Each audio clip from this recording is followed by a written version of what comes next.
Era para ser só uma caminhada curta. Um grupo de amigos, trilha leve, fim de tarde na Serra dos Órgãos. Rafael, Clara, Murilo e Tainá não eram novatos. Já tinham feito trilhas por ali, mas nunca essa em especial. Um guia local tinha comentado sobre uma trilha pouco explorada, fora do mapa turístico. É linda e silenciosa, mas respeitem a mata, ele dissera, quase num sussurro. Rafael achou graça. Clara riu alto, mas Tainá ficou pensativa. Ela acreditava nessas coisas. Ao entrarem na trilha, tudo parecia normal. O som das cigarras, o cheiro forte de vegetação úmida, o calor abafado. Mas logo sentiram algo estranho. Um vento frio soprava entre as árvores, contrariando o clima quente. A mata parecia viva, não no sentido poético, viva de verdade. As árvores pareciam se mover levemente, como se respirassem juntas. O som do vento se misturava a algo mais, como se alguém os observasse. Rafael parou e apontou. No meio das árvores, algo os encarava. Não um animal. Era uma figura alta, escura, que desapareceu em um piscar de olhos. Pensaram ser alucinação, mas logo perceberam que não era. Ao se virarem, perceberam que a trilha havia desaparecido. Estavam cercados de mata densa por todos os lados. E a floresta respirava mais forte. Rafael trabalhava com TI e gostava de adrenalina nos fins de semana. Clara, sua namorada, era fotógrafa de natureza. Murilo era amigo antigo do casal. E Tainá era a nova no grupo, convidada por Murilo. Eles se juntaram naquela sexta-feira com planos de acampar. Rafael tinha lido num fórum sobre trilhas ocultas na região e insistiu em explorar uma que não estava no mapa oficial. Um morador local, um homem magro com olhos fundos, disse que a trilha era conhecida como o Pulmão. Ele avisou: essa mata não é comum. Se entrar, saia rápido e nunca vá além do bambuzal. Eles riram. Acharam que era folclore local. Começaram a trilha por volta das 15 horas. O céu estava limpo, mas a mata rapidamente os engoliu numa penumbra verde. Os pássaros cessaram o canto. O calor sumiu. O ar ficou denso, como se a floresta sugasse oxigênio. Clara tirava fotos, mas sua câmera começou a falhar. Murilo dizia que sentia formigamento nas pernas. Tainá pediu para voltarem, mas Rafael insistiu. Quando cruzaram o bambuzal, o chão tremeu levemente. Era como se tivessem passado por uma fronteira invisível.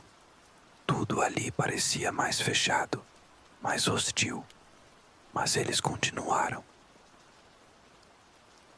As folhas sussurravam. Sim, era isso. Palavras desconexas em um idioma que ninguém entendia. Não era o vento, não eram animais. As árvores vibravam. Murilo teve um ataque de pânico. Disse que via rostos nos troncos. Clara, que antes fotografava tudo, começou a apagar as imagens. Elas voltam, mesmo quando apago, disse tremendo. Rafael tentou manter o grupo calmo, mas até ele sentia algo rastejando sob a pele, uma pressão estranha no peito. A bússola girava sem parar. Tainá segurava um colar com uma pedra azul e dizia orações. A mata agora parecia pulsar. Ao pisarem numa clareira, notaram que o chão respirava sob seus pés. Literalmente, subia e descia como um enorme pulmão.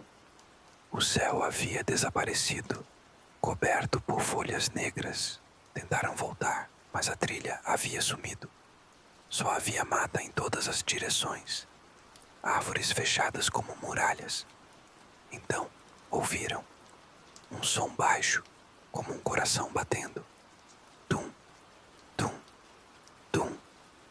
Era compassado, profundo, vindo do chão e das árvores. O grupo entrou em desespero.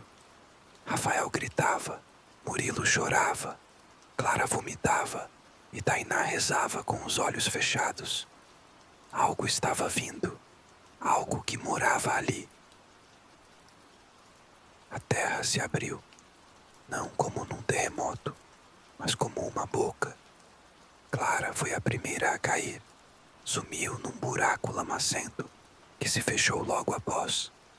Os gritos dela ecoaram até o silêncio engolir tudo. Rafael tentou correr, mas raízes saíram do chão e o prenderam pelos tornozelos. Murilo tentou ajudá-lo, mas foi puxado para cima. Algo o levou pelas copas, rápido demais para ser visto. Tainá caiu de joelhos, gritando palavras em tupi que ninguém entendia. A floresta pareceu hesitar. O batimento parou. Rafael, coberto de terra e sangue, olhou nos olhos de Tainá e viu o desespero mais puro. Ela ergueu o colar e cravou no próprio peito. A floresta gritou. Sim, gritou. Um som agudo, visceral, como se tivesse sido ferida. As árvores tremeram. O solo parou de respirar. Por um instante tudo ficou parado. Rafael puxou o corpo e se arrastou até a clareira. Viu os rostos de Murilo e Clara nas árvores. Olhavam para ele imóveis, com olhos abertos demais. Choravam sangue. Então, atrás dele, algo rastejava. Rafael não se lembra de como saiu. Acordou 2 dias depois, nu, sujo de terra, no pátio da pousada onde haviam deixado o carro. O dono ligou para a polícia, mas o relato dele foi incoerente. Ninguém acreditou. Clara, Murilo e Tainá foram dados como desaparecidos. Rafael nunca mais foi o mesmo. Vive recluso, sem contato com ninguém. Seus desenhos mostram árvores com olhos, corações enraizados, bocas na terra. Às vezes ele grita dormindo. Diz coisas como: ela respira, ela me viu, a floresta é viva. Em uma das caminhadas da equipe de busca, encontraram uma câmera com fotos deformadas, rostos cobertos de musgo, raízes atravessando olhos. A última foto mostrava o grupo na clareira, com algo atrás deles. Um vulto alto, feito de galhos e carne. Desde então, ninguém mais ousa passar pelo bambuzal. E dizem que, se você ficar em silêncio no meio da floresta e prestar atenção, vai ouvir tum, tum, tum. A mata continua respirando.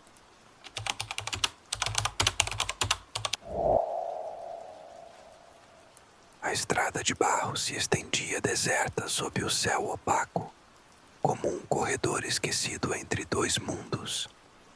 Marcos dirigia em silêncio, a mata fechada dos 2 lados do carro e a sensação incômoda de estar sendo observado. O motor, antes constante, falhou com um solavanco. As luzes do painel piscaram, depois se apagaram. O rádio emudeceu. Ele girou a chave outra vez, sem resposta. Quando ergueu os olhos, o mundo havia mudado. Do breu adiante, surgiam formas humanas, envoltas em mantos, escuros, cada uma segurando uma vela acesa. Marchavam lentamente, sem ruído algum, como se o chão não os tocasse. Atrás deles, mais figuras surgiam da escuridão, todas seguindo a mesma direção, com o mesmo passo hipnótico. O passageiro ao lado, antes adormecido, começou a murmurar uma língua desconhecida, em tom grave e ritmado. Marcos tentou chamá-lo, mas a voz parecia presa à garganta. O rádio se acendeu de súbito, emitindo um canto grave e triste, quase litúrgico. As figuras passaram junto ao carro sem parar, mas uma delas virou o rosto encapuzado na direção dele. Foi quando Marcos entendeu que aquele não era um simples cortejo, era uma convocação, e ele já estava envolvido. Marcos viajava pelo interior do Espírito Santo, voltando de uma entrega atrasada. Trabalhava vendendo ferramentas agrícolas e seguia acompanhado de Edgar, seu colega de estrada. Já era quase 1 da manhã quando o GPS indicou um atalho por Santa Brígida dos Ilhéus, uma vila que ele nunca ouvira falar. Como estavam cansados e a rota parecia mais curta, decidiram arriscar. O caminho era de barro, cercado por vegetação densa. A neblina surgiu de repente, rasteira, como uma cortina viva. Edgar dormia profundamente, a cabeça tombada no vidro. Marcos lutava contra o sono. Quando o carro morreu, ele pensou ter atropelado algo. Desceu com a lanterna do celular e abriu o capô. Não havia nada de errado aparente. Só o silêncio, espesso, pesado, absoluto. Nada de grilos, nada de vento. Um som sutil então se insinuou atrás dele. Passos descalços sobre o barro molhado. Voltou-se devagar e viu os vultos avançando da escuridão, iluminados apenas pelas chamas trêmulas que carregavam. Não sabia se gritava, corria ou se escondia. O medo o paralisava, e a sensação de que já conhecia aquele momento se infiltrava em sua mente. O grupo de encapuzados marchava como se guiados por alguma força invisível. Edgar acordou repentinamente, os olhos abertos demais, fixos na procissão. Sem dizer uma palavra, abriu a porta e saiu. Marcos tentou impedi-lo, mas Edgar caminhava, como em transe. Ele o seguiu, tentando trazê-lo de volta. A estrada se abria em uma clareira, onde ruínas de uma antiga igreja de pedra, coberta por trepadeiras, dominavam o cenário. Os encapuzados se posicionaram em círculo, ao redor de um esquife preto. Um murmúrio baixo começou a ecoar, mas não parecia vir deles. Estava em todo lugar. Edgar adentrou o círculo. Marcos gritou seu nome, mas ninguém reagiu. As velas não oscilavam, mesmo com o vento. A atmosfera parecia imóvel. O esquife foi aberto e dentro havia um corpo. Era ele, Marcos. Seu rosto, suas roupas, seu relógio quebrado. Os olhos estavam costurados e a boca aberta em um grito eterno. As figuras então viraram-se para ele. Cada uma tinha seu rosto, expressões vazias, envelhecidas, torturadas. Ele caiu de joelhos. Aquilo não era uma visão, era um aviso, um lembrete sombrio. Aquele ritual já havia acontecido e ele era parte dele, quer aceitasse ou não. A procissão começou a entoar um cântico, grave e dissonante, como se cada voz viesse de um tempo diferente. As figuras com seu rosto se aproximaram, braços erguidos, gestos lentos, como se realizassem um rito. A realidade tremia. Marcos tentou correr, mas os pés pareciam colados ao chão. Olhou para Edgar no centro do círculo. Agora ele também usava um manto escuro. A boca aberta, os olhos fixos em Marcos. A terra tremeu levemente. Do interior do esquife, mãos brancas e finas surgiram, tentando agarrá-lo. Um som de lamento preencheu o ar. As árvores ao redor se curvaram, como se reverenciassem o momento. A igreja em ruínas brilhou com uma luz pálida, e então tudo se apagou. Silêncio, escuridão total. Marcos abriu os olhos. Estava deitado na beira da estrada, sujo de barro. O carro estava ali, com as luzes piscando. Edgar havia sumido. O tempo parecia congelado. Tudo indicava que nada daquilo era real. Mas seus pés estavam sujos da terra, da clareira. E em seu bolso havia um objeto que não reconhecia. Uma vela gasta, ainda úmida de cera. A investigação não levou a lugar algum. Edgar nunca foi encontrado. Marcos foi interrogado, considerado suspeito, depois liberado por falta de provas. Ele tentou esquecer, tentou voltar à vida normal, mas não conseguia dormir à noite. Às 3h13 da manhã, ouvia os mesmos passos do lado de fora da casa. Morasse onde morasse, o som voltava.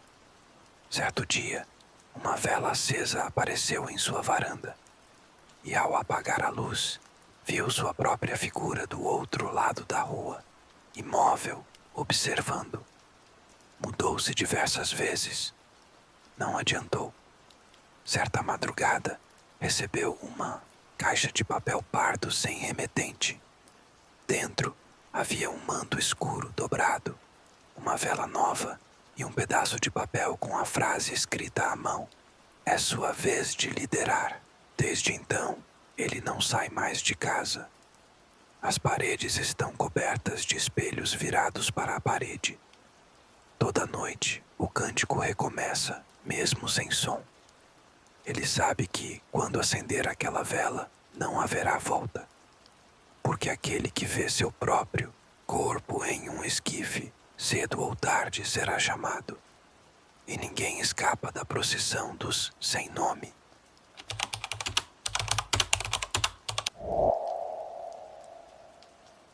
Eu sempre soube que havia algo estranho naquela região.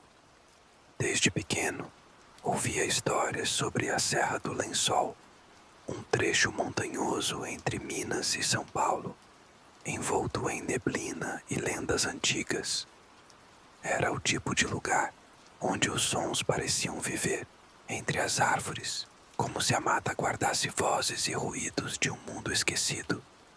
Não era comum que alguém dormisse por lá, nem que passasse depois das 6 da tarde. Ainda assim, com a ousadia típica da juventude, aceitei ir com meu amigo Henrique até a fazenda do tio dele, no pé da serra. O plano era passar o fim de semana, pescar, beber e relaxar. Mal sabíamos que na escuridão daquelas matas existia algo que nos ouviria primeiro e que responderia: essa história não é sobre o que vimos, mas sobre o que ouvimos, sobre o som que não deveria existir e sobre a sensação de que, uma vez escutado, ele nunca mais vai embora. Chegamos numa sexta-feira no fim da tarde. A estrada de terra era estreita e sinuosa, ladeada por mato alto e pinheiros retorcidos. A fazenda ficava isolada, sem vizinhos num raio de 5 quilômetros. A casa principal era antiga, com telhado de barro e janelas de madeira grossa. O tio do Henrique não estava lá. Então, ficamos com o caseiro, um senhor calado chamado João. Ele só falou o essencial: evitem sair à noite, e se ouvirem assobios, não respondam. Achei que era só superstição de velho, mas à medida que a noite caía, a floresta parecia se aproximar da casa, como se estivesse tentando engolir a construção. A eletricidade era fraca e os barulhos da mata se tornavam cada vez mais intensos. Não havia sinal de celular e o rádio chiava como se o tempo ali dentro fosse outro. Mesmo com tudo isso, resolvemos sair para explorar um pouco antes de escurecer completamente. Andamos por um trecho de trilha atrás da casa, onde Henrique dizia haver um lago pequeno. O caminho era escorregadio e a vegetação densa dificultava a visão. O sol já havia sumido e a penumbra começava a tomar conta da serra. Foi quando ouvimos o primeiro som, um assobio curto, agudo, que parecia vir de dentro do mato. Paramos na hora e eu perguntei se Henrique tinha ouvido o mesmo. Ele assentiu, mas não parecia assustado. Provavelmente o João testando a gente, disse, tentando rir. Voltamos com pressa. A casa parecia mais distante do que antes, mesmo que o caminho fosse o mesmo. Ao entrar, percebemos que João não estava mais na varanda. A porta da frente estava aberta e o rádio da sala sintonizava sozinho entre frequências, emitindo um zumbido intermitente que parecia quase humano. Trancamos a casa por dentro e decidimos que seria melhor não sair mais até o dia seguinte. Acordei com um som diferente daquela vez. Não era assobio, nem zumbido. Era algo mais grave, como uma respiração profunda vinda do telhado. Henrique também estava ouvindo. Ficamos paralisados no escuro, enquanto o som descia, se aproximava da porta. Então, vieram os passos, pesados, arrastados, como se alguém ou algo estivesse caminhando dentro da casa. Corremos até o armário e nos escondemos, tentando não fazer barulho. A luz da sala acendeu sozinha e uma sombra cruzou o corredor. Não conseguimos ver direito, mas sabíamos que não era João. A coisa passou devagar, como se cheirasse o ar. O rádio ligou novamente, mas desta vez havia uma voz. Ela dizia nossos nomes, pausadamente, como se estivesse nos chamando. Henrique chorava em silêncio. Quando tudo cessou, demoramos horas até ter coragem de sair. Na manhã seguinte, João ainda não havia voltado. Pegamos o carro e saímos dali o mais rápido possível. No caminho de volta, percebemos algo estranho. Mesmo com os vidros fechados e o motor ligado, continuávamos ouvindo o som. O mesmo assobio, sempre atrás, nunca na frente. Henrique se mudou para o litoral semanas depois e nunca mais quis falar sobre aquilo. Eu, por outro lado, comecei a perceber que o som me seguia. Nos lugares mais silenciosos, quando estou sozinho, ele surge. Curto, agudo, como naquela primeira noite. Fui ao médico, fiz exames auditivos, tudo normal. Mas ele continua. E agora, às vezes, a voz do rádio também aparece em meus sonhos, dizendo meu nome. Lenta, arrastada, como naquela madrugada esquecida. Às vezes, quando durmo, acordo com a sensação de que estou de novo naquela casa e que a porta da frente nunca foi trancada.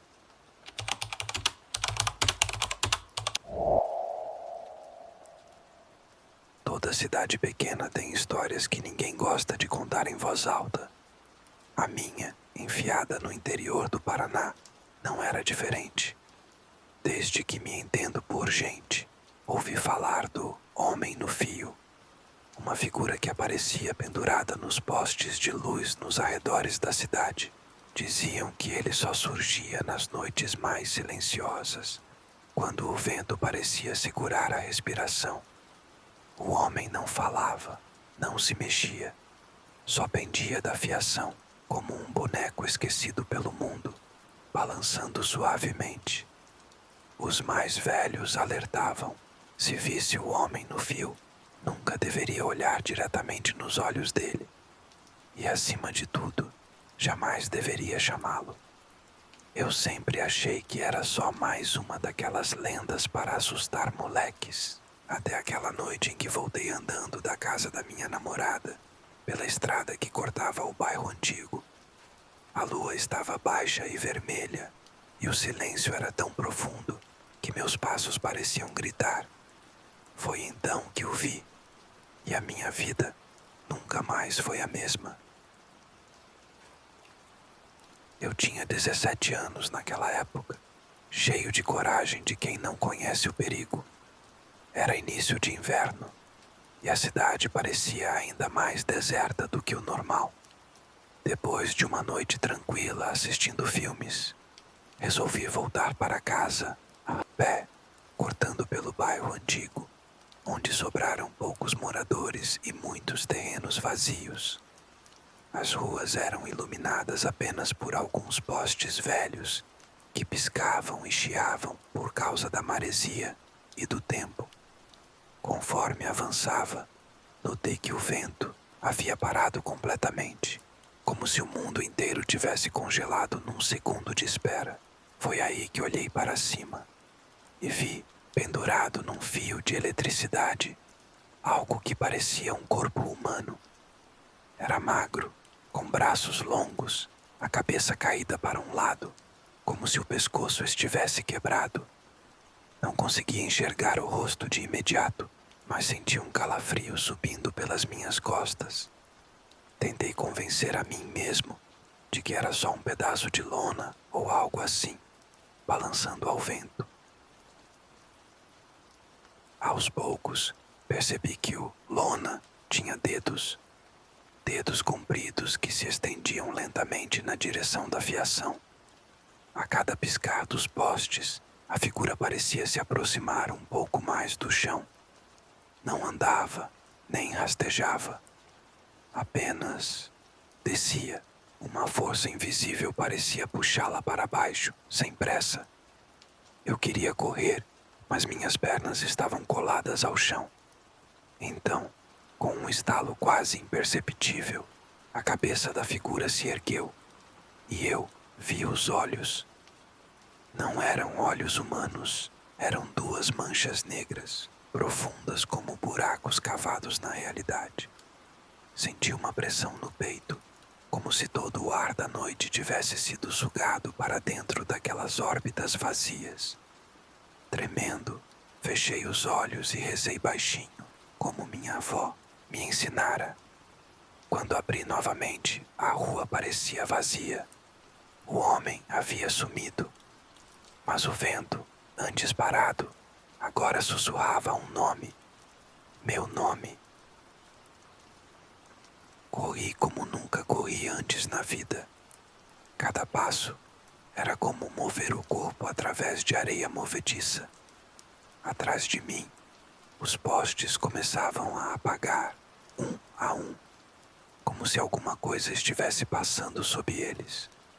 Quando virei a última esquina antes de chegar em casa, olhei para trás, mesmo sabendo que não devia, e o vi novamente.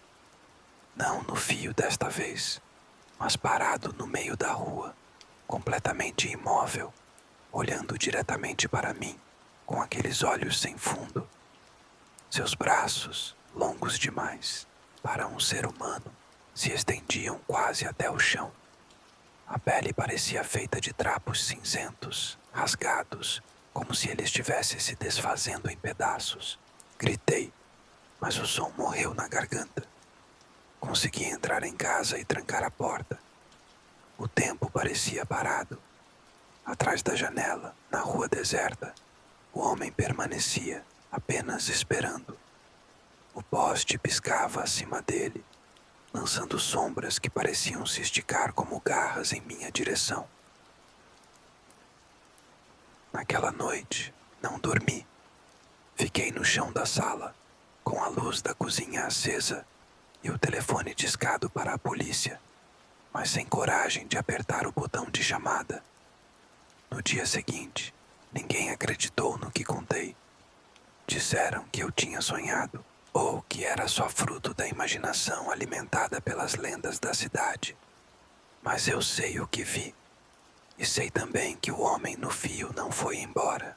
De vez em quando, principalmente nas noites mais silenciosas, quando a cidade parece prender a respiração. Sinto um arrepio na espinha e olho instintivamente para cima. E, lá no alto, em meio aos fios entrelaçados, vejo uma silhueta magra e imóvel me observando. Não ouso mais encará-lo nos olhos, nem dizer nada, mas tenho certeza de que ele ainda espera. Espera que um dia eu chame por ele. E quando isso acontecer, não sei se terei forças para continuar sendo apenas mais um espectador da lenda.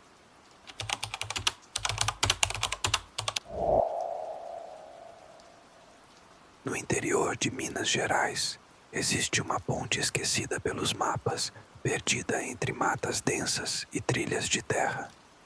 A história que corre entre os moradores é sempre contada em voz baixa. Dizem que quem atravessa a ponte durante a noite pode ouvir vozes chamando do fundo do rio, vozes familiares, convidativas, insistentes. O conselho é simples: não responda. Nunca. Eu nunca levei essas histórias a sério.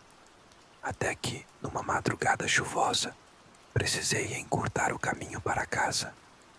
A velha estrada de terra estava alagada e a única alternativa era cruzar a tal ponte. Quando estacionei o carro diante dela, os faróis iluminaram o arco velho de concreto, tomado por musgos e rachaduras. O rio abaixo parecia um poço de breu. Respirei fundo, amaldiçoando a minha sorte, e comecei a atravessar. Foi quando ouvi meu nome, sussurrado do meio da escuridão, como se alguém muito querido me chamasse, e entendi que não estava sozinho. Eu tinha ido a um evento em uma cidade vizinha. Já passava da meia-noite quando peguei a estrada de volta. A chuva forte tornara o asfalto um espelho traiçoeiro e o trecho de terra quase intransitável. Enquanto tentava encontrar um caminho alternativo, um morador local me indicou a ponte velha. É seguro se não parar, só não pare no meio, ele disse, meio sério, meio brincando. Ignorei a advertência, achando que era apenas superstição. Dirigi devagar até a entrada da ponte, observando como o concreto parecia desabar a qualquer momento. A floresta fechada dos dois lados formava um túnel sombrio, e o rio que passava por baixo era mais um sussurro do que uma correnteza real. Liguei os faróis altos e avancei com cuidado. No começo, só havia o som da chuva e dos pneus molhando a madeira podre que recobria o concreto. Mas então, no meio do barulho constante, ouvi o primeiro sussurro. Meu nome, como se minha mãe estivesse me chamando da escuridão. O instinto imediato foi parar e tentar entender.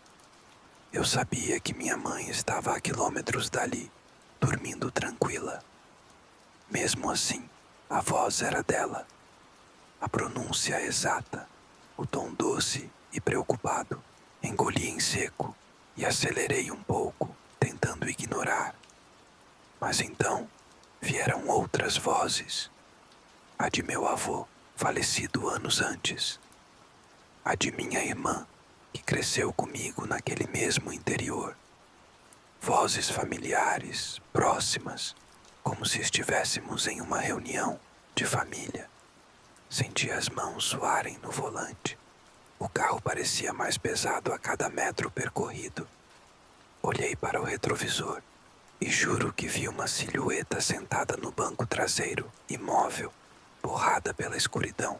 A chuva abafava quase tudo, mas não os sussurros. Eles vinham de todos os lados agora, do rio, da floresta, de dentro do carro. Pensei em gritar, em parar e sair correndo dali, mas as palavras morriam na minha garganta. O pior de tudo era a vontade absurda de responder, de chamar por eles. Faltavam poucos metros para o fim da ponte quando algo acertou o carro. Um baque seco no teto, como se algo pesado tivesse pulado lá de cima. O veículo estremeceu. Olhei para cima instintivamente e vi, através do para-brisa, uma figura rastejante, de braços longos e magros, grudada no teto, olhando diretamente para mim. Seus olhos eram vazios, como poços de lama. A boca se movia sem parar, repetindo meu nome, cada vez mais alto, mais insistente. O pânico me tomou inteiro. Acelerei o máximo que pude, ouvindo o barulho do concreto velho ranger sob as rodas. A criatura no teto se arrastava para a frente, como se quisesse alcançar o capô. Os faróis iluminaram a estrada firme, logo depois da ponte, e, sem pensar, joguei o carro para a frente, ultrapassando o último metro da travessia. No momento em que as rodas tocaram o solo firme, senti um peso tremendo sendo arrancado do carro, como se a criatura tivesse sido puxada de volta para o rio pela própria escuridão. Cheguei em casa em estado de choque. Tranquei todas as portas, todas as janelas, e passei a noite em claro, encarando o carro estacionado na garagem. Na manhã seguinte, tomei coragem para verificar os danos. Não havia arranhão no teto, nenhuma marca de impacto, nenhum sinal físico do que tinha acontecido. Mas, quando abri a porta do carro, encontrei uma coisa que me fez gelar. Um bilhete, escrito com letras infantis, repousava sobre o banco do passageiro. Estava molhado, como se tivesse sido escrito com água do rio. Nele, apenas uma frase: "Por que você não respondeu?" Desde então, nunca mais peguei a estrada sozinho à noite. E às vezes, mesmo longe daquela ponte maldita, ainda ouço, em meio ao barulho da chuva, uma voz doce, familiar, chamando meu nome de algum lugar onde não deveria haver ninguém.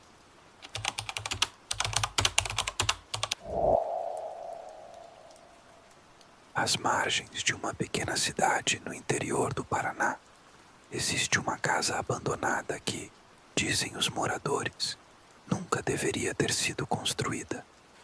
Cada tijolo, cada tábua daquele lugar parece guardar um fragmento de algo que não pertence a este mundo. De tempos em tempos, nos finais de tarde nublados, uma melodia sombria ecoa entre as paredes deterioradas. Uma música lenta, arrastada, que não deveria ser ouvida. A advertência local é clara. Se ouvir a música, jamais entre. Um conselho que infelizmente eu não segui, movido pela curiosidade e pela arrogância juvenil. Caminhei até a velha casa num entardecer opaco, acreditando que encontraria apenas poeira e ratos. Quando cruzei o portão enferrujado, o som parecia ainda mais forte, quase tangível. E foi, naquele instante, naquele primeiro passo sobre o assoalho podre, que senti a casa me receber, como se tivesse esperado por mim todo esse tempo. Eu estava visitando a cidade para um projeto universitário sobre lendas urbanas e tradições populares. Havia escutado os velhos da praça comentarem sobre a tal casa, chamando-a de a casa que canta. A princípio, achei graça. Uma casa que canta. Devia ser vento atravessando frestas ou alguma história exagerada. Anotei a localização no meu caderno e decidi verificar por conta própria. Era final de tarde quando segui a estradinha de terra que levava à propriedade. O céu estava coberto de nuvens grossas e o vento carregava cheiro de chuva. A casa surgiu diante de mim como uma estrutura deformada, coberta de era e abandono. O portão portão de ferro batia levemente contra o pilar, com cada rajada de vento, produzindo um som ritmado. E por trás desse ruído, ouvia tal música, um som grave, como se um velho piano desafinado estivesse sendo tocado de forma hesitante. Sem pensar muito, empurrei o portão e avancei em direção à entrada. A música parecia me chamar. O interior da casa era um labirinto de sombras. A pouca luz do entardecer mal atravessava as janelas quebradas, criando feixes dourados que dançavam no ar carregado de poeira. Cada passo fazia o assoalho gemer, como se reclamasse da minha presença. Segui o som da música, subindo uma escada em espiral que ameaçava desabar a cada movimento. No segundo andar, encontrei um corredor longo, com portas abertas de ambos os lados, como bocas esperando para engolir quem ousasse atravessá-lo. No fim do corredor, uma sala iluminada por uma janela quebrada. Dentro dela, havia um velho piano de madeira escura, parcialmente coberto por um lençol rasgado. E ali estava ela, uma mulher de cabelos desgrenhados, pele pálida demais para ser natural, dedilhando as teclas com movimentos lentos e mecânicos. Sua cabeça balançava suavemente de um lado para o outro, como se estivesse em transe.